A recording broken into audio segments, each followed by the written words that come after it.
Creía que la Oaxaca que conocí de joven, la de mis padres y mis abuelos, se había perdido para siempre.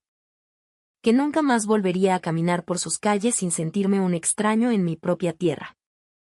El atrio de Santo Domingo, ahogado por una marea humana, el andador turístico, un torrente de idiomas extranjeros y empujones, ni siquiera se podía tomar un autobús.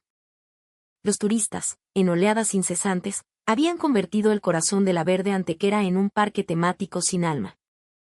¿A dónde se había ido aquella Oaxaca que recorrimos en nuestra juventud, serena y mágica? Con esa resignación clavada en el pecho, don Ricardo Martínez, un hombre de 70 años con la memoria llena de colores y aromas oaxaqueños, murmuró para sí mismo al volver de su último y decepcionante viaje. Hace ya varios años, esto ya no es la Oaxaca de México. Pero este otoño, algo increíble sucedió. Ricardo, sentado en el sillón de su casa en Puebla, no podía dar crédito a lo que sus ojos veían en la pantalla del celular. Las redes sociales se habían inundado de imágenes y testimonios que parecían sacados de un sueño. Las calles de Oaxaca están tan hermosas que caminé 20 kilómetros sin darme cuenta, decía una publicación. El zócalo está despejado, como en los viejos tiempos, exclamaba otra. Las noticias en la televisión remataban la sorpresa. Un titular audaz y en letras mayúsculas anunciaba que el turismo masivo e irrespetuoso, aquel que había monopolizado la ciudad, se había desplomado en un 70%. Decían que el silencio había vuelto a Monte Albán, que en el Zócalo se podía escuchar con claridad la marimba, que los mercados olían de nuevo a mole y a tasajo, y no a protector solar barato. ¿Era posible? ¿Podía ser verdad semejante milagro? Jubilado desde hacía 3 años, el corazón de Ricardo latió con una fuerza que no sentía desde hacía mucho tiempo. Aquel paseo por el andador en su juventud, el brillo dorado del interior de Santo Domingo que contempló junto a su esposa Elena, todo lo que creía perdido para siempre, parecía estar resurgiendo de entre las cenizas de la sobreexplotación. Ricardo, ¿qué te pasa? ¿Por qué pones esa cara? Preguntó Elena, su esposa, mientras veía la telenovela, con una sonrisa curiosa. Ricardo, apretando el teléfono con fuerza, respondió con la voz quebrada por la emoción. Elena, creo que por fin podemos volver a Oaxaca. Fue un instante fugaz en el que una esperanza, guardada y empolvada durante décadas, volvió a brillar. Pero en ese momento, Ricardo aún no conocía el trasfondo de este cambio tan drástico. No sabía que la firme declaración de un presidente en el Palacio Nacional y la consiguiente reacción desmedida de una potencia extranjera estaban a punto de reescribir no solo el mapa turístico de Oaxaca, sino la forma en que México entero se percibía a sí mismo. ¿A dónde se fue todo ese caos? ¿Por qué la cuna de los zapotecas volvía a ser de los mexicanos? Y, sobre todo, ¿por qué ahora, más que nunca, era el momento de volver? Tú, que estás viendo esto, estás a punto de descubrir la verdad que México necesitaba escuchar. Unos días antes de que don Ricardo descubriera el renacer de Oaxaca, en el corazón político del país, una declaración estaba causando un terremoto diplomático. El presidente de México, durante su conferencia matutina, había anunciado una nueva y estricta regulación ambiental que afectaría directamente los intereses de varias corporaciones multinacionales, particularmente de un poderoso país norteamericano. Con voz firme, declaró, la soberanía de México y la protección de nuestros recursos naturales no son negociables. Para Ricardo, y para millones de mexicanos, aquello sonó a una verdad evidente y necesaria. Proteger lo nuestro era una obligación. La riqueza de México no podía ser subastada al mejor postor extranjero. Sin embargo, esta declaración, un acto de pura dignidad nacional, provocó una reacción desproporcionada y furibunda. El gobierno de dicho país, sintiendo sus intereses económicos amenazados, respondió de la forma más mezquina posible. A las pocas horas, su Departamento de Estado emitió una alerta de viaje, exagerando incidentes aislados y pintando a México como un destino peligroso e inestable. Aconsejaban a sus ciudadanos reconsiderar sus viajes, una orden velada para boicotear el turismo. Las grandes cadenas de noticias de ese país replicaron el mensaje, y las agencias de viajes comenzaron a cancelar en masa los paquetes turísticos, especialmente aquellos que incluían destinos culturales como Oaxaca. Ricardo, leyendo las noticias en el periódico digital, dejó escapar un suspiro de hastío. Otra vez la misma historia, pensó. Recordaba perfectamente cómo en el pasado, cualquier disputa comercial o política se traducía en un castigo a través del turismo. Era el arma predilecta de las potencias, cerrar el grifo del dinero para doblegar la voluntad de una nación. Utilizaban a sus propios ciudadanos como peones en un tablero geopolítico, manipulando sus decisiones de viaje para ejercer presión. En el fondo de su corazón, Ricardo sintió un mal presentimiento. Este acto de cerrar el flujo de turistas, disfrazado de preocupación por la seguridad, no era más que una extorsión política descarada. Era como girar una llave de paso para cortar el agua, solo que en este caso cortaban el flujo de personas y de divisas, estrangulando una de las arterias vitales de la economía. México, como tantos otros países, había sido víctima de esta táctica en repetidas ocasiones. Y las cifras no tardaron en reflejar el impacto. Los datos de una importante aerolínea mostraron que las cancelaciones de vuelos provenientes de ese país se habían disparado de un 10% a casi un 70% en cuestión de días. Como si alguien hubiera accionado un interruptor, los viajes se detuvieron en seco. Se habló de más de 500,000 de boletos de avión cancelados, un golpe que, en teoría, sacudiría no solo a Oaxaca, sino a toda la industria turística nacional. Los titulares de los periódicos financieros gritaban escandalizados, pérdidas económicas de hasta 30,000 millones de pesos. La palabra desastre se repetía en todos los análisis. Sin embargo, mientras Ricardo seguía leyendo, un párrafo llamó su atención y le hizo ajustar sus lentes. El análisis ponía las cosas en perspectiva. El Producto Interno Bruto de México es de aproximadamente 28 billones de pesos. Dentro de esa cifra monumental, 30,000 millones, aunque suenan a una fortuna, representan apenas un 0.1% del total. Para una familia que vive con 20,000 pesos al mes, equivaldría a una pérdida de solo 20 pesos. La cifra, aunque enorme en apariencia, no era suficiente para desestabilizar la economía de un país tan grande y diverso como México. Claro, para los hoteleros y restauranteros que dependían exclusivamente de ese tipo de turismo, el golpe sería duro. Pero los ojos de Ricardo veían algo más, una verdad oculta detrás del pánico financiero. En el momento en que ese gobierno extranjero cerró el grifo, se creó un vacío en los destinos turísticos de México. Y ese vacío, lejos de ser una catástrofe, se estaba convirtiendo en la oportunidad para que la verdadera Oaxaca, la auténtica, resurgiera. La obsesión por contar turistas como si fueran cabezas de ganado había estado a punto de costarle el alma a la ciudad. Sus calles, sus templos, su gastronomía, su gente, todo aquello de lo que los mexicanos nos sentimos orgullosos, estaba siendo revelado de nuevo gracias a la torpe arrogancia de una potencia extranjera. Ricardo cerró la página del periódico y reflexionó. Así que volvieron a usar el turismo como un arma, pensó. Pero quizás, solo quizás, esta vez el tiro le salió por la culata. Quizás este ataque es la bendición que no sabíamos que necesitábamos. Lejos de las intrigas políticas, la historia milenaria de Oaxaca estaba comenzando a trazar un nuevo camino. Esa corazonada sacudió el espíritu de don Ricardo, llenándolo de una inesperada y vibrante esperanza. El problema del overtourismo, la sobresaturación turística que Oaxaca había sufrido durante años era una herida abierta, y los números confirmaban la gravedad de la hemorragia. En el último año antes del cambio, la ciudad había recibido la asombrosa cifra de casi 5 millones de visitantes. Sin embargo, la trampa estaba en los detalles. Más del 70% de ellos eran excursionistas de un solo día. Llegaban en autobuses climatizados, recorrían los puntos clave a toda prisa, se tomaban la selfie obligatoria, compraban un souvenir barato hecho en China y se marchaban antes del anochecer. Una avalancha de gente que dejaba una huella de basura y desgaste, pero muy pocos beneficios económicos reales para la comunidad local. Se había creado una estructura perversa donde la carga para la ciudad crecía exponencialmente, mientras las ganancias se concentraban en unas pocas manos. En medio de esta vorágine, el símbolo más visible de esta plaga eran ciertos grupos de turistas extranjeros, ruidosos y prepotentes.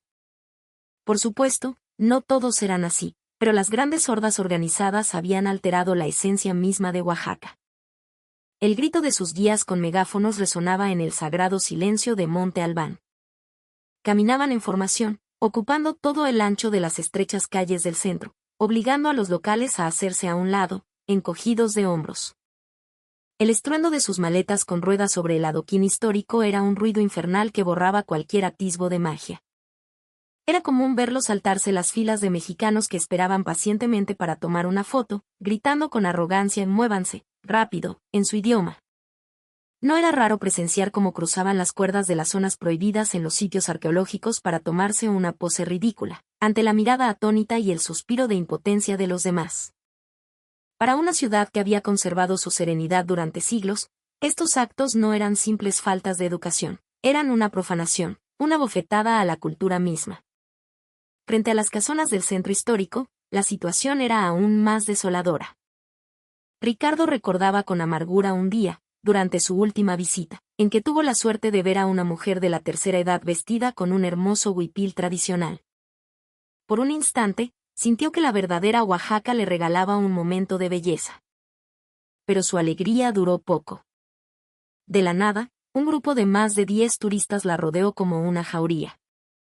Empezaron a disparar sus cámaras con una agresividad violenta. No solo le bloquearon el paso, uno de ellos le tocó el hombro, exigiéndole que posara, mientras otros la perseguían por la espalda cuando la pobre mujer intentaba escapar, asustada. En el pecho de Ricardo, más que ira, creció un sentimiento de profunda impotencia. La sensación de que Oaxaca dejaba de ser Oaxaca se le clavó como una espina. Estas escenas se repetían por toda la ciudad. Los autobuses urbanos iban repletos de turistas con enormes maletas, impidiendo que los ancianos locales pudieran subir. Alrededor de los alojamientos de Airbnb, el ruido de fiesta se prolongaba hasta altas horas de la madrugada, robándoles el sueño a los vecinos. La persecución a las artesanas para tomarles fotos sin permiso, el griterío en los templos, la basura dejada en las calles en pocos años, la joya colonial se había transformado en una ciudad de caos y estrés.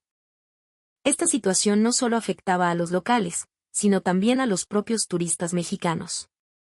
Un estudio del gobierno municipal reveló un dato alarmante. Mientras los visitantes extranjeros en el Zócalo habían aumentado un 40%, el turismo nacional había disminuido casi un 30%.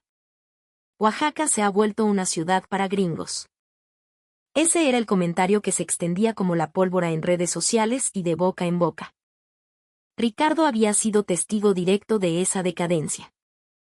Años atrás, cuando intentó llevar a Elena al templo de Santo Domingo, el andador era un mar de gente tan denso que era imposible caminar sin chocar hombros a cada paso. Quisieron pasear por el Zócalo, pero en lugar de la marimba y las familias, solo vieron a cientos de turistas sentados en el suelo, comiendo pizza de cadenas rápidas y gritando a sus celulares. No se escuchaba el español, solo un murmullo lejano de otras lenguas. Ricardo sintió como una fría resignación le invadía el alma.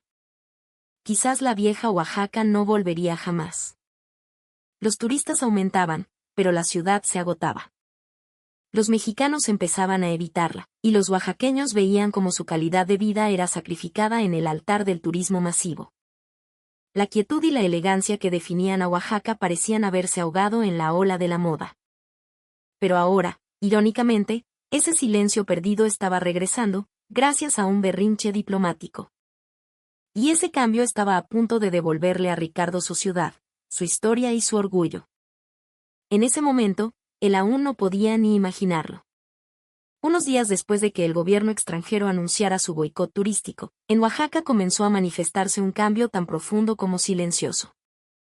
En el andador turístico, aquel que antes estaba tan abarrotado que no se podía ver el color de la cantera, ahora los suaves rayos del sol matutino se extendían sin obstáculos, iluminando a las pocas personas que paseaban tranquilamente y tomaban fotografías sin prisas. La calle, antes un campo de batalla de empujones, se había transformado de nuevo en un camino para el paseo y la contemplación. Como un eco de esta nueva realidad, las redes sociales se llenaron de mensajes de asombro y felicidad. Las calles de Oaxaca están tan limpias y bonitas que te invitan a perderte en ellas, decía un post, acompañado de una foto del Templo de la Sangre de Cristo sin una sola persona bloqueando la vista. Otra publicación mostraba el cielo anaranjado del atardecer reflejado en los ventanales de los edificios del Zócalo, una imagen que antes era imposible de capturar sin una multitud de cabezas en primer plano. Todas las fotografías compartían un elemento común, la esencia pura de Oaxaca, sin filtros ni multitudes, había sido recuperada. El paisaje, que había sido borrado por el caos, volvía a respirar. El sitio arqueológico de Monte Albán también ofrecía una estampa completamente distinta. Antes, para tomar una foto de la plataforma sur había que hacer una larga fila y avanzar casi a empujones. Ahora, en la gran plaza, solo había un flujo moderado de personas, y el sonido de sus pasos sobre la tierra antigua creaba un ritmo hipnótico y sereno. Los visitantes tenían tiempo de admirar cada estela, cada detalle arquitectónico. El silencio era tal que se podía escuchar el silbido del viento entre las ruinas, un sonido que llevaba siglos esperando ser escuchado de nuevo. El cambio era igual de palpable en el Zócalo y sus alrededores. Las aguas danzantes de la fuente principal reflejaban el cielo con una nitidez que no se veía en años. La luz del atardecer teñía con suavidad la fachada de la catedral.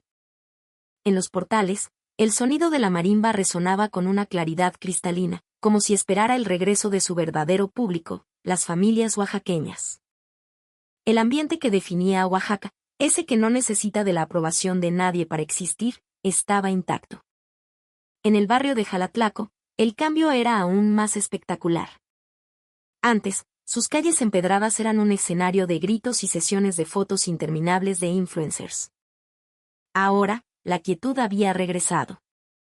Se podía escuchar el tintineo de las campanitas de una tienda de artesanías a varias calles de distancia. Un aire de paz y tradición fluía de nuevo por sus coloridas fachadas, y el espíritu bohemio y auténtico del barrio había resucitado. Esta transformación se reflejaba incluso en los autobuses urbanos. Una foto publicada en un grupo de Facebook mostraba el interior de un autobús casi vacío. Había asientos de sobra, y el pasillo estaba despejado. Solo se fueron los grupos de turistas ruidosos. Los demás extranjeros siguen aquí, pero de forma respetuosa. Esto es una maravilla, comentaba el autor de la foto. El transporte público, que había sido secuestrado por el turismo masivo, volvía a cumplir su función principal, servir a la gente de Oaxaca. Y no es que la ciudad se hubiera convertido en un pueblo fantasma. Los turistas de Corea, de Taiwán, de Europa, seguían llegando, al igual que los visitantes de otras partes de México, que poco a poco regresaban. Los lugares turísticos tenían vida, pero no estaban congestionados. Existía una vitalidad perfecta, un equilibrio ideal entre el bullicio y la calma. La versión soñada de Oaxaca estaba volviendo a la vida. Cuando estos rumores llegaron a oídos de Ricardo, su corazón comenzó a inquietarse. Le comentó a su esposa, Elena, dicen que Oaxaca está increíblemente tranquila ahora. Ella, sorprendida, abrió los ojos. ¿Tranquila? Ricardo asintió, mostrándole los artículos y las fotos en su tableta. Elena las miró con atención y, después de un largo silencio, susurró. Se ve como la Oaxaca de antes, Ricardo. Hace tanto que no la veía así. Esas palabras encendieron algo en el pecho de don Ricardo. ¿Y si vamos? Dicen que ahora sí se puede caminar a gusto. Elena sonrió y asintió. Ambos recordaron su último viaje, cuando volvieron agotados y hartos del ruido y la multitud, prometiéndose no regresar en mucho tiempo. Pero ahora, una nueva ilusión los embargaba. El hecho de que Oaxaca estuviera recuperando su verdadera identidad era mucho más que una simple noticia turística para ellos. Era la resurrección de sus propios recuerdos, las caminatas por calles silenciosas en su juventud, el aire suave de la primavera en el llano, el aroma a pan de yema saliendo de una panadería. Todos esos momentos estaban volviendo a la vida en su memoria. Quizás ahora sí podamos reencontrarnos con esa Oaxaca, pensó Ricardo, y en silencio, comenzó a planear el viaje que le devolvería un pedazo de su alma. Mientras la calma regresaba a Oaxaca, Ricardo, con el periódico en la mano, analizaba el verdadero impacto de las medidas tomadas por el gobierno extranjero. Utilizar el turismo como un arma de presión diplomática no era nada nuevo. En el pasado, otros países habían sufrido boicots similares que habían devastado sus economías. El modelo era simple, cortar el flujo de personas para forzar una negociación ventajosa. Sin embargo, Lo que sorprendió a Ricardo fue descubrir que, esta vez, el arma había perdido casi toda su potencia. Claro que los tours masivos se cancelaron de golpe, y la cifra del 500.000 de boletos de avión devueltos sonaba alarmante. Pero la realidad en las calles de Oaxaca y otros destinos era completamente diferente. La razón era evidente. El mercado turístico de México se había diversificado de una manera que sus detractores no habían anticipado. La dependencia de un solo país era una historia de la década pasada. Hoy, México recibe a visitantes de Corea del Sur, Taiwán, Estados Unidos, Canadá, Colombia, Australia, y de toda Europa. Los reportajes locales de Oaxaca lo confirmaban, solo se fueron los grupos grandes y escandalosos, los demás países siguen viniendo con normalidad. El turismo en México había evolucionado silenciosamente, volviéndose más resiliente y menos vulnerable a chantajes. Otra razón fundamental era el resurgimiento del turismo nacional. Como el propio Ricardo sentía, había un anhelo reprimido en millones de mexicanos por redescubrir sus propias joyas históricas, como Oaxaca, Guanajuato o San Miguel de Allende, ciudades que habían sido cedidas al turismo masivo. El vacío dejado por los grupos ruidosos estaba siendo llenado por los mexicanos que siempre habían amado esos lugares. Ese flujo estaba ganando cada vez más fuerza. Pero el factor más revelador de todos era el cambio en el perfil del propio turista. Antes, los viajes en grupo eran la norma, fácilmente controlables por los gobiernos. Si el gobierno decía no vayan, la gente no iba. Ahora, sin embargo, la gran mayoría de los visitantes viajan por su cuenta. Son individuos que toman sus propias decisiones, y el control gubernamental sobre ellos es casi nulo. El turismo había dejado de ser un recurso manejable para convertirse en una expresión de la libertad individual.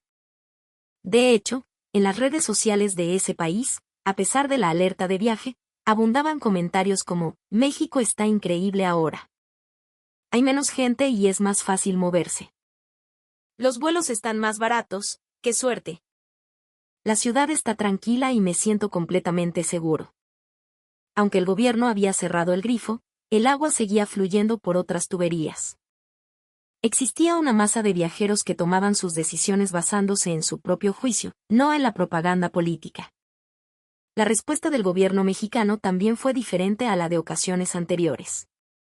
La Secretaría de Relaciones Exteriores se limitó a declarar, con calma, que la seguridad en México no se había deteriorado. La Secretaría de Turismo continuó con sus campañas de promoción en otros países como si nada hubiera pasado. No hubo pánico, ni reacciones exageradas, ni súplicas. La respuesta fue la de un adulto, serena, basada en hechos y sin dejarse manipular por las cifras alarmistas. Ricardo dobló el periódico y respiró hondo. Vaya, pensó, sin darnos cuenta, México se ha vuelto más fuerte. Recordaba épocas en las que cada movimiento en el extranjero generaba una ola de ansiedad en el país. Pero ahora, aunque una potencia usara su arma turística, México no se derrumbaba. Los destinos turísticos recuperaban su esplendor y el país mostraba una postura inquebrantable.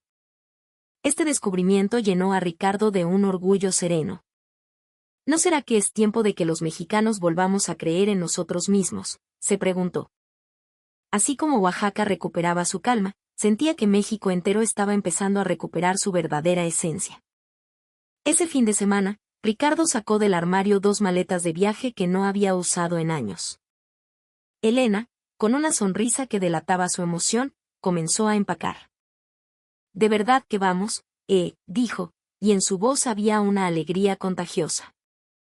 El simple hecho de que ambos, que habían renunciado a Oaxaca hartos del caos, estuvieran a punto de regresar, les provocaba un cosquilleo en el corazón. Al bajar del autobús en la terminal de Oaxaca, Ricardo contuvo la respiración. Antes, ya desde la estación se sentía el agobio, el ruido de una ciudad desbordada. Ahora, un aire de tranquilidad los recibió. Se escuchaban voces en otros idiomas, sí, pero no era el estruendo abrumador de antes. El español, las conversaciones de los locales, volvían a ser la banda sonora de la ciudad. Elena susurró a su lado, se siente como la Oaxaca de antes. Su primera parada fue Santo Domingo. Recordaban como la última vez se toparon con un muro de gente desde el inicio del andador. Pero ahora, la calle empedrada estaba despejada, permitiéndoles admirar las fachadas de cantera verde de las casonas. Ricardo se detuvo y respiró el aire limpio y fresco. Un andador así no lo veía en décadas. Desde el atrio, contemplaron la ciudad. No había una selva de palos de selfie bloqueando la vista, ni grupos gritando. El paisaje desde la colina tenía la misma belleza serena de sus recuerdos. En el interior del templo, la sorpresa fue aún mayor.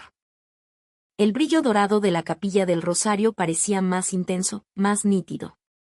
Antes, la gente se agolpaba frente al retablo, y era imposible disfrutar del arte y la espiritualidad del lugar. Ahora, Ricardo y Elena pudieron apoyarse en la baranda y contemplarlo en silencio por un largo rato. La luz que entraba por los vitrales hacía que el oro pareciera latir suavemente. Así era cuando vine en mi viaje de graduación, murmuró Ricardo, sintiendo un calor en el pecho. El zócalo era otro mundo.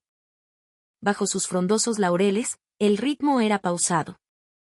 La música de la marimba fluía sin competencia, y las familias oaxaqueñas ocupaban las bancas, disfrutando de un esquite o una nieve. El sonido de los pasos, de las risas de los niños, de los vendedores ambulantes pregonando sus productos, todo creaba una sinfonía de vida cotidiana que había sido silenciada por años. Ricardo y Elena se sentaron en una banca, algo que no habían podido hacer en su última visita. El simple acto de estar ahí, juntos, en paz, se sintió como una victoria. Cuando tomaron un autobús urbano, el cambio fue aún más evidente. El vehículo, que antes era una lata de sardinas imposible de abordar, ahora tenía asientos libres. Pudieron sentarse junto a la ventana y ver pasar la ciudad. Recuerdo cuando nos tocaba ir de pie, apretados, durante media hora, comentó Elena riendo. Ricardo sonrió. Poder sentarse en un autobús en Oaxaca, ¡qué lujo! Al cruzar el río Atoyac, el sol se reflejaba en el agua, y ese simple brillo pareció calmar sus corazones. Incluso los precios habían vuelto a la normalidad. Ricardo se sorprendió al ver que los hoteles que antes costaban una fortuna habían bajado sus tarifas a precios razonables. Con la pensión ya no nos alcanzaba, le había dicho a Elena con tristeza en su último intento de planear un viaje. Ahora, pudieron alojarse en un hotel céntrico, cómodo y asequible. Tan tranquilo y a este precio, se maravilló Ricardo mientras veía a su esposa tomar un café en el patio del hotel. Por la noche, caminaron por el barrio de Xochimilco. Se quedaron sin palabras. La suave luz de los faroles iluminaba los acueductos de piedra.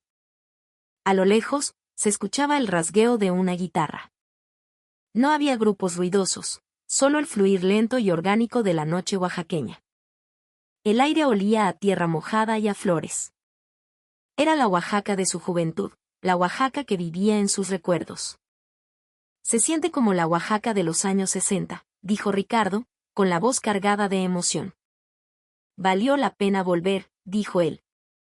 Elena sonrió y tomó con fuerza la mano de su esposo. El calor de su palma le recordó la vida que habían construido juntos, un viaje tan largo y lleno de matices como la historia de la ciudad que amaban.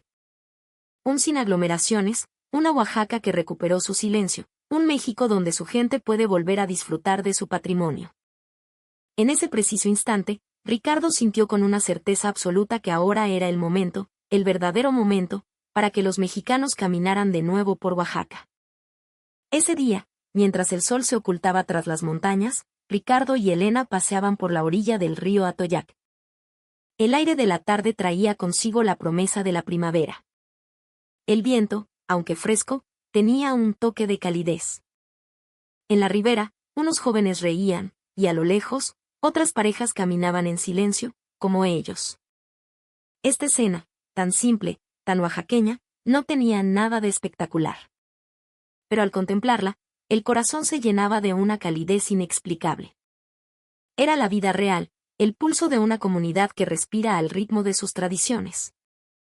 Oaxaca está cambiando para bien, murmuró Ricardo, mirando como el sol teñía de naranja el cielo.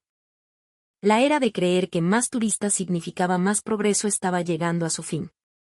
¿De qué sirve que una ciudad se llene de gente si eso ahoga la vida de sus habitantes, erosiona su cultura y destruye precisamente aquello que la hacía única? Eso no es turismo, es una invasión. El verdadero turismo es aquel que permite saborear un lugar lentamente, donde los visitantes llegan en una cantidad justa, conviven en armonía con los locales y caminan por sus calles con respeto mutuo. Esa es la Oaxaca que el mundo debería anhelar, y la que ella misma siempre debió proteger. Las grandes ciudades turísticas del mundo están enfrentando el mismo dilema. Venecia ha impuesto una tarifa de entrada. Barcelona y Ámsterdam están limitando el número de visitantes y promoviendo un modelo basado en reservas. Pasar de la cantidad a la calidad es una tendencia global ineludible, y Oaxaca, casi por accidente, se ha puesto a la vanguardia. El gobierno municipal ya está considerando nuevas regulaciones, incluyendo la posibilidad de un sistema de reservas para sus sitios más frágiles. El mensaje no es no vengan, sino para proteger esta joya, para legar nuestra cultura a las futuras generaciones. La era del acceso ilimitado ha terminado. Ricardo asentía en silencio mientras caminaba. ¿A quién queremos recibir en nuestra casa? Esa es la pregunta fundamental. La respuesta es clara: a aquellos que respeten Oaxaca, que disfruten de su silencio, que inviertan su dinero en la economía local de forma justa y que muestren reverencia por su cultura. Solo con esos visitantes podrá Oaxaca mantener su dignidad y prosperar. Y lo más importante de todo, Oaxaca debe transformarse en una ciudad que no depende exclusivamente del turismo. Una ciudad donde los locales puedan vivir bien, los jóvenes encuentren oportunidades de trabajo y los mayores se sientan seguros. El turismo debe ser solo un componente más, no el cimiento sobre el cual se construye la vida de su gente. Mientras caminaba junto al río, una convicción profunda nació en el pecho de Ricardo: Oaxaca es el lugar donde los mexicanos podemos recuperar nuestro orgullo. Mirando el cielo crepuscular, recordó la Oaxaca de su juventud, los adoquines silenciosos, el caminar recatado de las mujeres con sus rebozos, el olor a chocolate y canela que se escapaba de las tiendas. Aquella Oaxaca no era ostentosa, pero en ella latía, pura y fuerte, la esencia de México. Y ahora, esa Oaxaca había vuelto. Tan serena, tan auténtica como entonces. Caminar por sus calles volvía a ser un acto que ordenaba el alma. Ricardo se sentía envuelto en una extraña sensación, como si el tiempo se hubiera rebobinado. Elena, como si leyera sus pensamientos, suspiró. Es verdad. Oaxaca es y siempre será el tesoro de México. En ese instante, Ricardo lo sintió con toda la fuerza de su ser, y proteger este tesoro es nuestra responsabilidad, la de nosotros los mexicanos. A todos ustedes que están viendo este video, especialmente a ti, que conociste la Oaxaca de antaño, te digo, ahora es el momento de volver. La calma que ha regresado a sus calles es el resultado de la fortaleza de un pueblo que ha decidido defender su cultura y su dignidad. Esos adoquines que caminaste hace años han vuelto a brillar en silencio, esperándote. El río sigue su curso apacible, las montañas de la Sierra Juárez se visten con el mismo atardecer, y en Monte Albán sopla el mismo viento que escucharon tus ancestros. Oaxaca ha vuelto a ser de los mexicanos. Por favor, ve y compruébalo con tus propios ojos. Por favor, camina por sus calles. Por favor, siéntelo en tu corazón. La ciudad de los milenios te está esperando,